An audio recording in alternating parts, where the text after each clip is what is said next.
Hello दोस्तों, जय माता दी। मेरा और मेरे यस म्यूजिकल ग्रुप में आप सभी का बहुत बहुत स्वागत है। तो मैं बहुत ही प्यारा माता रानी का गीत लाई हूँ। जैसा होगा आप लोग कमेंट में ज़रूर बताइएगा। कि बानी असरे में माई तनिया जय तू, कि बानी असरे में माई तनिया जय तू, ए माई सभ बीच ए माई सभ बीच लजिया बचा जई तू, ए माई सभ बीच लजिया बचा जई तू।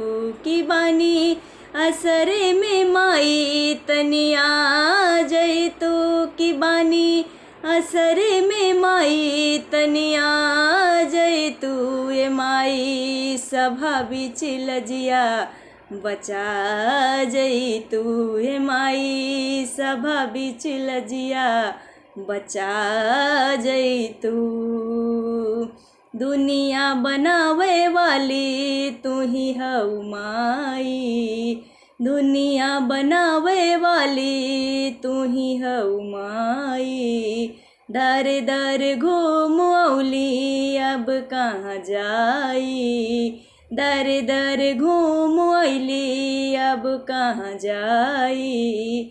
कि मोरे बगिया में फुलवा खिला जई तू, कि मोरे बगिया में फुलवा खिला जई तू, ए माई सभ बीच लजिया बचा जई तू, ए माई सभ बीच लजिया बचा जई तू।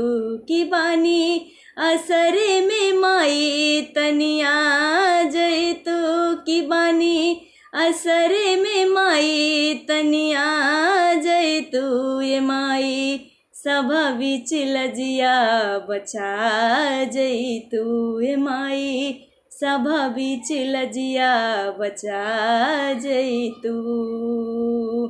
कर जोर बानी माई दे तू दर्शनमा, कर जोर बानी माई दे तू दर्शनमा। महिमा अपार बाटे जानता जहानमा, महिमा अपार बाटे जानता जहानमा। कि अपना बीड़वा के तार झनकार जई तू, कि अपना बीड़वा के तार झनकार जई तू, ए माई सभ बीच लजिया बचा ले तू, ए माई सभ बीच लजिया बचा जई तू। की बानी असरे में माई तनिया जई तू, की बानी असरे में माई तनिया जई तू, ए माई सभ बीच लजिया बचा जई तू, ए माई सभ बीच लजिया बचा जई तू।